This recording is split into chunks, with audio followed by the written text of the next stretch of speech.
ছবিটা দেখো, একটা মেহেন্দির ছবি। মেহেন্দিটা তোমরা যারা করতে চাও বা শিখতে চাও তাদের জন্য এই ভিডিওটা। তোমরা নিজেদের হাত বসিয়ে নেবে, আমিও হাত বসিয়ে নিয়ে কেমন করে করবে সেটা দেখাচ্ছি। এইভাবে তোমরা ঘন ঘন বাড়িতে প্রচুর প্র্যাকটিস করবে, তাহলে তোমরা মেহেন্দি করা শিখে যাবে বা কাউকে করিয়ে দিতে পারবে। হাতের আঙ্গুলগুলোকে, আমি যেহেতু আমার ছেলেরা হাত একটু মোটা মোটা হয়েছে, তোমরা মেয়েরা যারা করবে তাদের সরু সরু আঙ্গুল হবে, সরু সরু করেই করবে। আমি এই উপর দিকটা একটু বাড়িয়ে আঙ্গুলগুলোকে একটু লম্বা করে নিলাম। এই জায়গাগুলো আমি ভরাট করে দিলাম, মেহেন্দি করলে এই জায়গাগুলো ভরাট হয়, সেই জায়গাগুলো ভরাট করে দিলাম। আর টোটাল ছবিটা আমি পেন দিয়ে ড্রয়িং করে নিয়েছি, তোমরা পেন দিয়ে বর্ডার করে নিয়েছি। প্রথমে পেন্সিল দিয়ে এঁকেছিলাম, পেন দিয়ে বর্ডার করে নিলাম, পেন দিয়ে ডিজাইনগুলোকে করবে। এই হয়ে গেল। এবার আমি ডিজাইনগুলো করছি, খুব মন দিয়ে দেখো। এই রকমই করতে হবে কোনো ব্যাপার নেই, কিন্তু এইরকম যদি তোমরা 100 200 500 প্র্যাকটিস করো, তাহলে তোমরা তোমাদের যখন কাজে বসবে বা কাউকে করাবে বা নিজেরা করবে, তখন দেখবে মাথার থেকে অটোমেটিক তোমাদের ডিজাইন চলে আসছে। খুব সহজ পদ্ধতিতে আমি এটা করেছি, মন দিয়ে দেখো।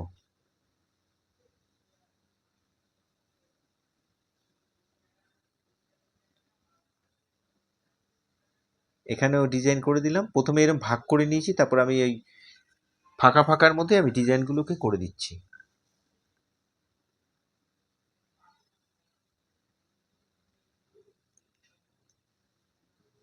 তোমরা এক কালারের পেন দিয়ে করতে পারো, বাই কালার করতে পারো, তবে কালো দিয়ে করলেই ভালো লাগে, নীল দিয়েও করতে পারো, কোনো অসুবিধা নেই।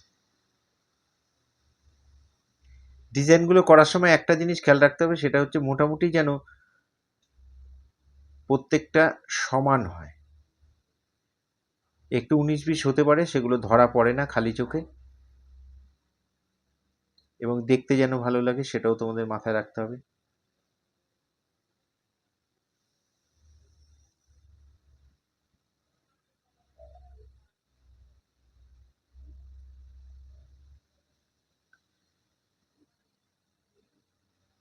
এখানেও করে দিলাম ডিজাইন।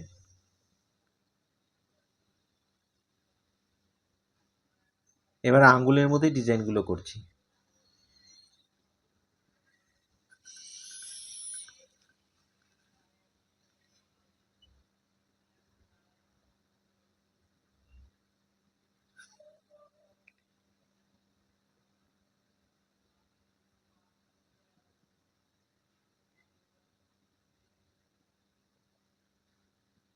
তোমরা যারা শিক্ষামূলক ভিডিও দেখে মানে কিছু শিখতে চাও, তারা কেটে কেটে দেখবে না, পুরো ভিডিওটা একটু মন দিয়ে দেখবে, দেখে তারপরে তোমরা করবে, দেখবে অনায়াসেই করতে পারবে।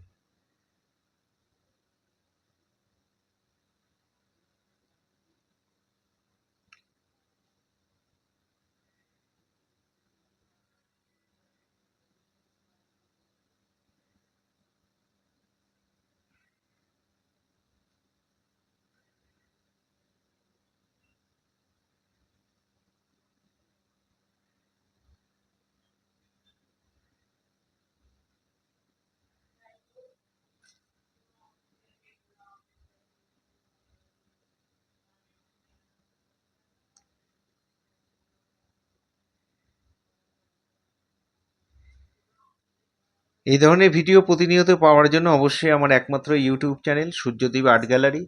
আপনারা অবশ্যই সাবস্ক্রাইব করবেন, ভালো লাগলে একটা করে লাইক কমেন্ট করবেন। ফেসবুকে যেসব বন্ধুরা ফার্স্ট টাইম আমার ভিডিও দেখছেন, তারা অবশ্যই আমাকে ফলো করবেন। পুরো ভিডিওটা দেখার জন্য সবাইকে অসংখ্য অসংখ্য ধন্যবাদ। এইভাবেই আমার সাথে থাকবেন, পাশে থাকবেন।